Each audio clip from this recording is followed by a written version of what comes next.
여러분, 나비가 참 아름답죠. 이 한 마리의 나비가 되기 위해서는 꼭 거쳐야 할 4단계가 있죠. 여러분 잘 알 겁니다. 첫째 점이가 나비가 나무 잎새나 어디다 알을 낳죠.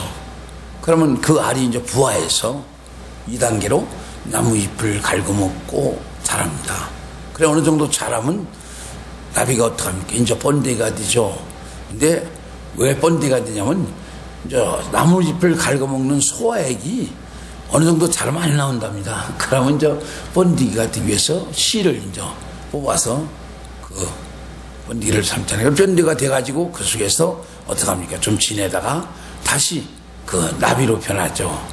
그 딱딱한 껍데기가 연하게 되고 나비로 변하고 그러다 결국은 그 거풀을 까고 나와서 그가 이제 나와가지고 바로 그 30분 안에 피가 혈관에 그 흐르고 나비 형태가 되어서 날라서 꿀을 빨고 날아다니면 우리에게 아름다움을 보여주잖아요.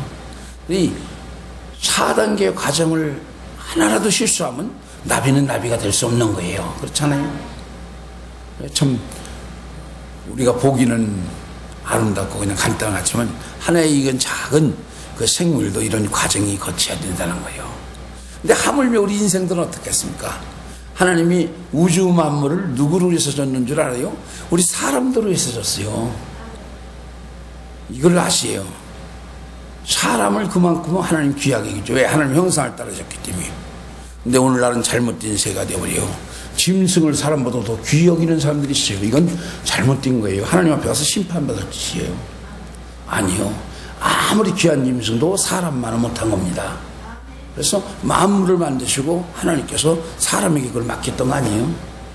그래서 인생, 우리 인간은 가장 하나님 고귀하게 여기는 거예요.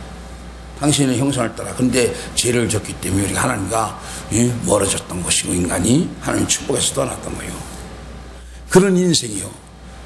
그런 인생이 우리가 어떤 일을 해보지도 않고 포기한다면 이건 비겁한 거예요. 그렇잖아요? 응?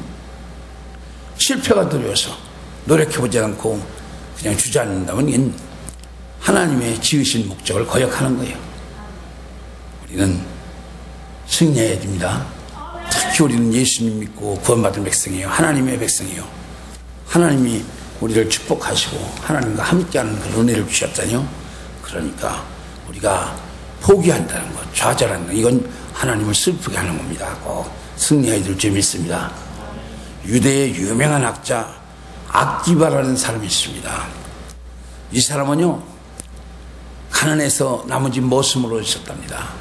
근데 머슴으로 살다가 주인 집에 아가씨와 눈이 맞았어. 사랑이라는 것은 빈부귀천이 있는 것 같아요. 그래가지고 사랑을 속삭이다가 들켰어.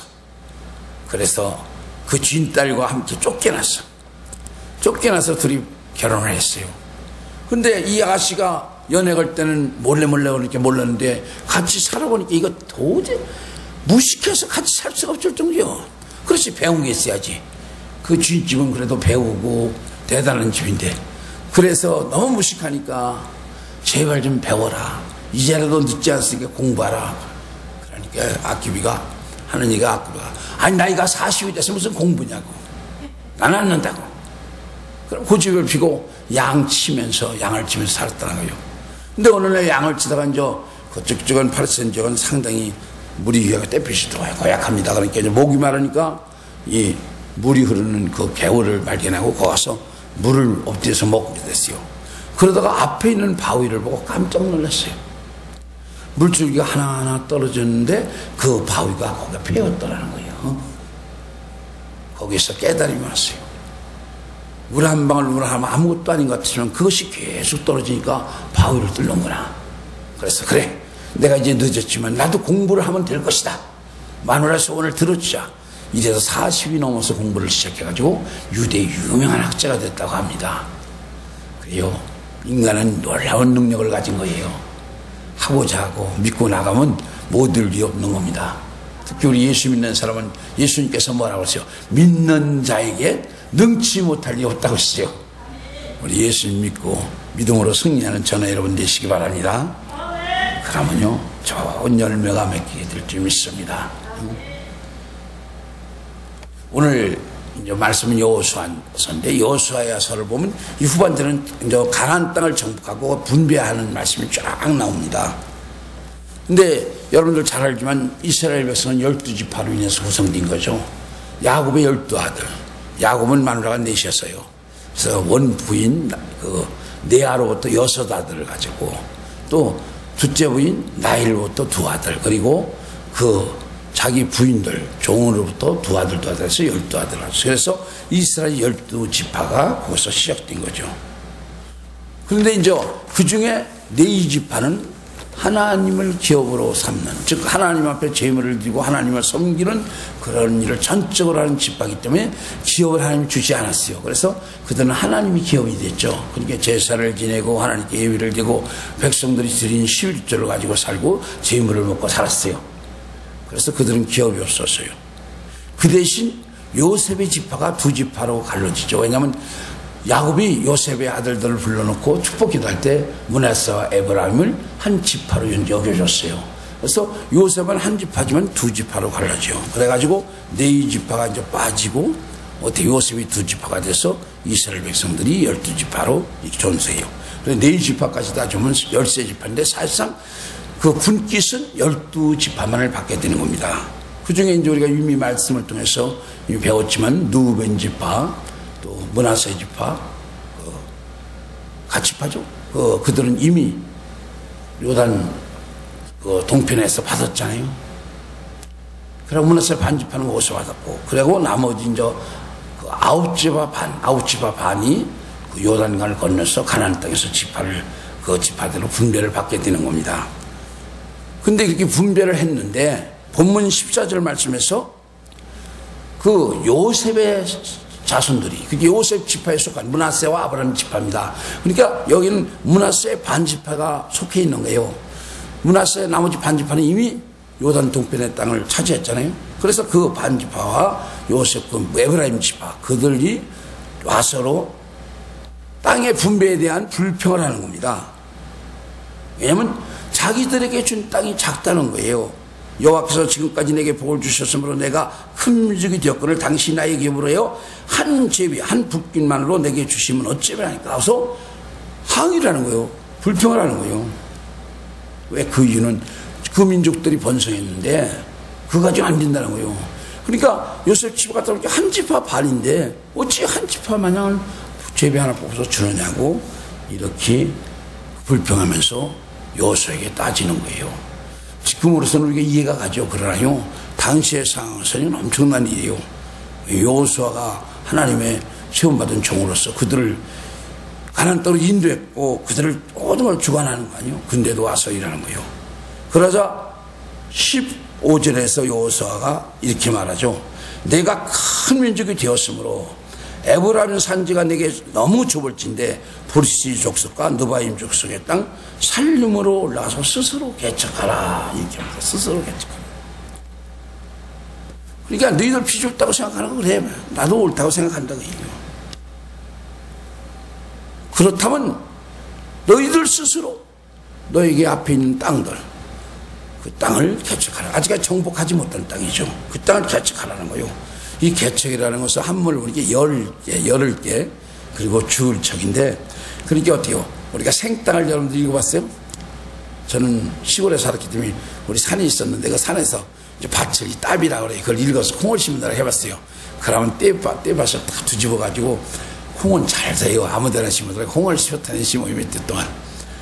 그 개척이는 개간한다 그러죠. 그래, 개척은 그거 같은 거예요. 그래서 여기서 개척하라는 것은 그 요셉 자손들에게 올라가서 아직까지 차지하지 못한 땅, 황무지 땅, 그 땅들 너희들이 일구어서 너희들 땅 만들라는 거예요. 먹고 살 수 있는 땅을 만들라는 거예요. 그 얘기하는 거예요.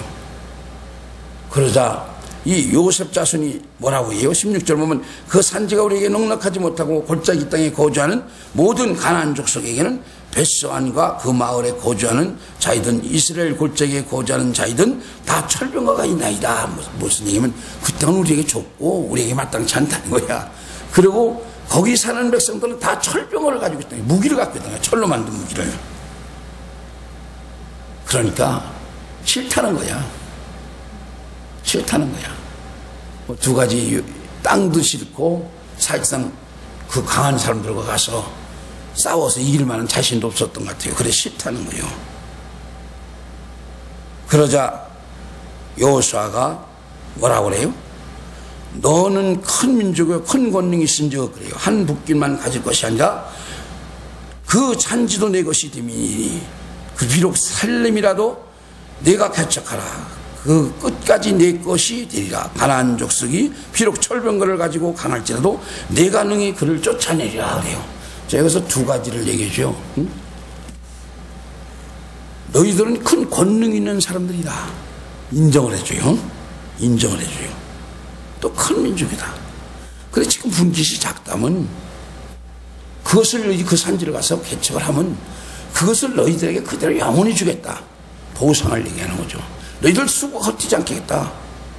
너희들에게 주겠다. 그리고 또 하나는 그 백성이 철병거를 가진 간 백성이라도 능히 너희들은 그들을 이길 것이다. 승리를 얘기해 주고 있습니다.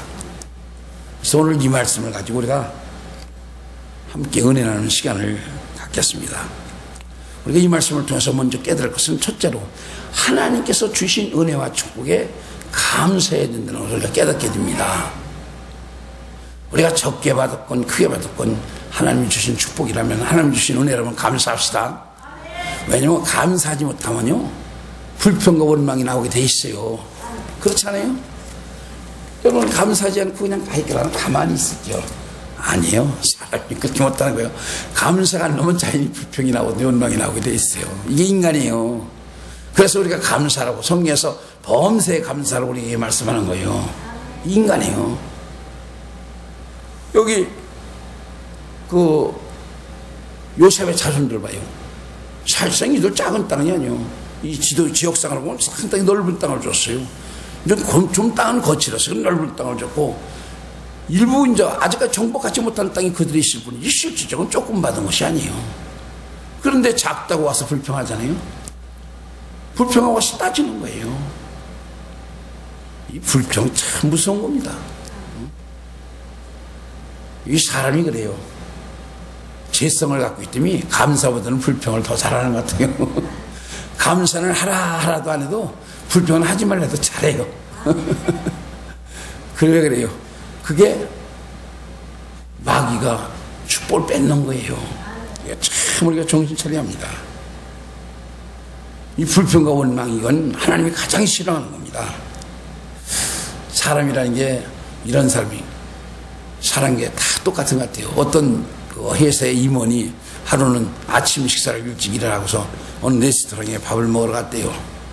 그런데 거기 쉬고 있던 그 웨이터가 앉아서 한숨을 푹 쉬더니 젠장 당장 5만 원 있으면 행복할 텐데 그러더래요.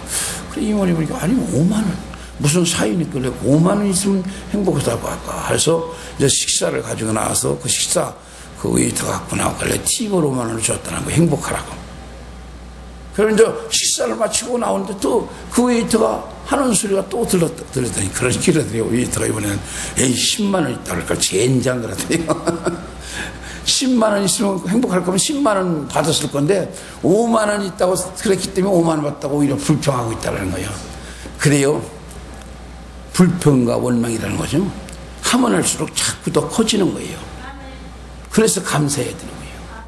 여러분들 하나님께 작은 축복을 받다 은혜를 받다 그걸 감사하시기 바랍니다. 그걸 불평하고 원망하면요 끝없이 원망 불평만 나오는 거예요. 하나님이 가장 싫어하는 거예요. 이스라엘 백성들이 뭐 때문에 광야 40년에서 죽음을 당해요. 여호수아 갈렙에 20살이 넘어서 나온 청년들은 다 죽잖아요. 딴 거 없어요. 그들이 불평하고 원망하고 밖에 없어요. 그렇잖아요. 이렇게 하나님이 싫어하는 걸 우리에게 보여주는 거예요. 이건 누가 주는 거예요? 원망과 불평은요 마귀가 주는 거예요. 여러분들 그러니까 우리 절대적 원망이라고 불평이 나올 때 물리치시기 바랍니다. 응? 라셀이 예수로 하니 사단을 물러가라고 물리치시기 바랍니다. 마귀가 주는 거 우리 망하게 하기 위해서 하나님 축복 못 받기 위해서 작전하는 거예요. 속지 말아요. 축복이 오다가 도망가요. 승리합시다. 그리고 두 번째로 이 원망과 불평을 없애기 위해서는 어떻게 하냐. 새로운 일을 찾아서 해야 한다는 걸 알 수 있어요. 이 땅을 적게 분배해줬다고 와서 불평하는 요셉 자손들에게 여호수아가 뭐라고 그래요? 살림을 땅을 개척하라고 그래. 개척하라. 늘 불평만 하지 말고 스스로 개척하라는 거예요. 새 일을 시작하라는 거예요. 응? 여러분 가만히 봐요. 세상에도 불평이 많은 사람들이 어떤 사람이 불평이 많아요? 일거리 없고 땡땡이 치는 사람들이 불평을 많이 해요. 그래 안 그래요? 괜히 일도 안 하면서 그냥 삐기닥 하는 게 괜히 사회 원망, 나라 원망, 누구 원망하여 열심히 하리라는 사람들은 불평하네요. 그렇잖아요. 참하지. 저는 불평과 원망은 하나의 사치다 이렇게 하고 싶어요. 낭비예요, 낭비. 그치? 그럴 시간 있으면 일 찾아 일해봐요. 일하면요, 자연히 불평이 없어지게 돼요. 성경 말씀에서 잠언서 19장 3절 말씀에 이런 말씀이 있어요. 사람이 미련함으로 자기 일을 굳게 하고 마음으로 여호와를 원망하느니라. 사람이 참 이래서 지가 일은 잘못해놓고 원망을 하는 게 한다는 거예요. 우리도 그럴 수 있어요. 내가 스스로 잘못해도 공연히 하나님 앞에 화살을 낼 때가 있어요. 여러분 불평과 원망은 나에게 이익을 주는 일이 요만큼도 없다는 걸 아시기 바랍니다. 그렇잖아요. 우리가 불평하고 원망하다 보면 마음이 상해요. 마음이 상하면 하는 일도 안 돼요. 그렇잖아요. 또 건강도 해쳐요. 그래서 원망 불평 나오면요 물리쳐야 돼요. 예수는 물리치고 부르짖어 기도해야 되는 거예요. 응? 막여주는 거예요. 꼭 물리치시기 바랍니다. 응? 그래서 우리가 새로운 일을 찾으세요. 자꾸 원망 불평이 나오면 아 이건 내가 한가해서구나. 새로운 일을 찾으세요. 일거리거는 전도를 하든지 뭘 하든지 자꾸 일을 만드세요. 그러면요 여러분들 마음에 평강이 오고 기쁨이 올 줄 믿습니다. 그러면 거기에 보상은 따르게 됐어. 우리가 노력하고 일하는 거 절대 헛되지 않아요. 그렇잖아요. 땀은 헛되지 않는 거예요. 꼭 거기에는 보상이 따르게 돼 있는 거예요. 그 중세 이탈리아에서 있었던 일입니다. 한 여름인데 당신이 영주 시대 아닙니까?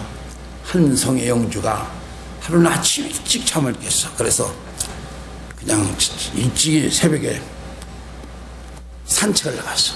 바람도 쐬기 겸 운동 겸 나갔어요.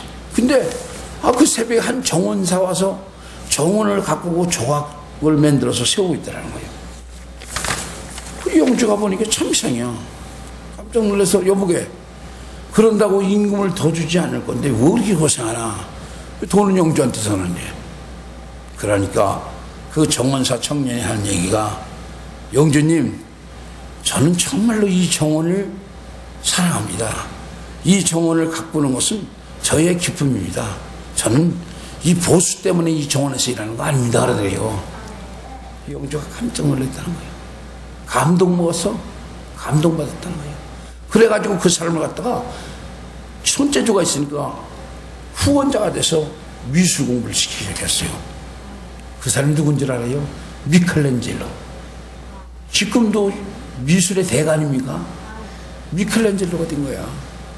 이 하는 일을 즐겁게 하고 기쁘게 하다 보니까 영주의 논안에 들고 영주의 후원을 받아서 미술 공부를 했고 미술의 최고 대가가 된 거예요. 그래요. 우리가 한계에서 엉뚱한 생각나고 근심이 생기면 뭐든지 우리 일을 찾아합시다.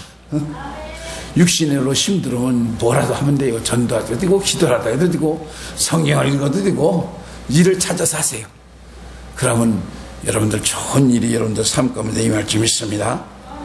이게 인생이라는 게 그래요. 우리가요 인생은 스스로 만들어 나가는 거라고 그러잖아요.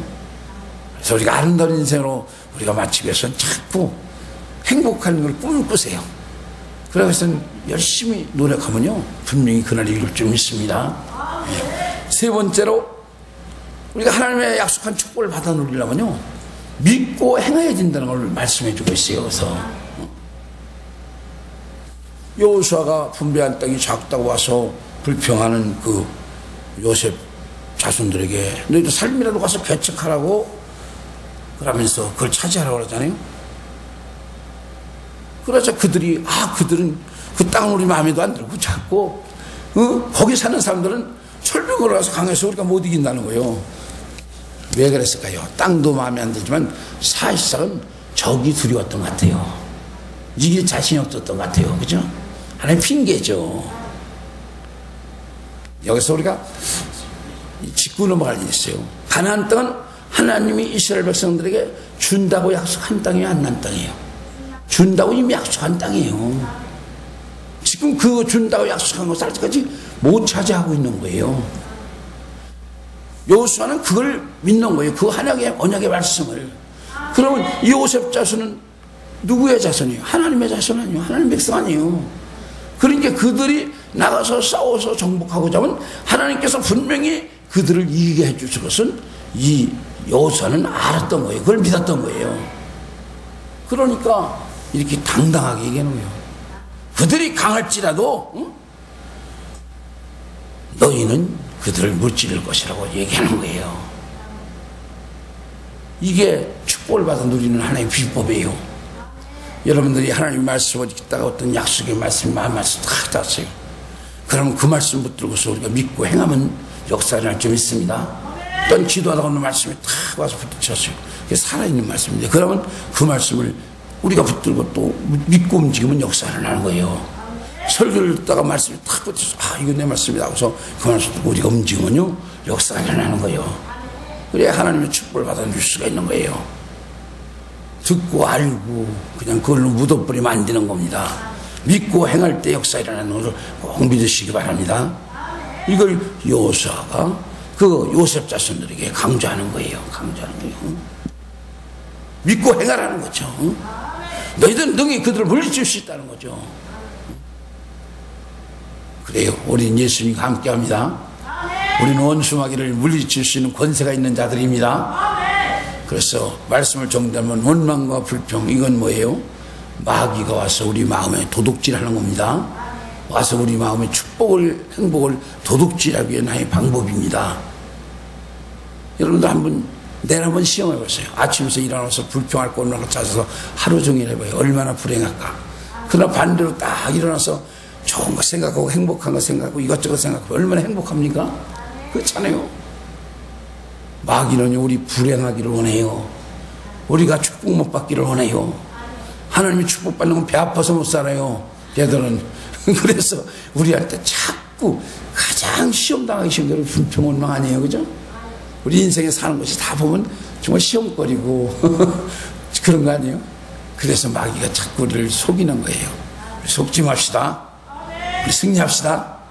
예수 이름으로 물리칩시다. 우리 따라합시다. 나사렛 예수 그리스도의 이름으로 내가 명하노니 불평과 원망을 갖다주는 악한 사단아 내 마음에서 떠날지어다. 떠날지어다. 해보세요. 자꾸 해보세요. 불평이 수없이 와요. 나도 마찬가지고 여러분도 마찬가지고. 왜냐면 마음은 그러세요. 그래서 똥파리도 와서 날라앉고 또 치잖아요. 그래야 지금 뭐 별개와 다 완전한 거요. 그게 똑같은 우리 마음은 그러세요. 그래서 물리치세요. 딱 꺼내요. 그래야 우리가 축복의 그릇이고 행복의 그릇일 줄 믿습니다. 승리하시기를 주님으로 축원합니다. 이게 믿음의 역사예요. 믿음의 역사. 우리가 말로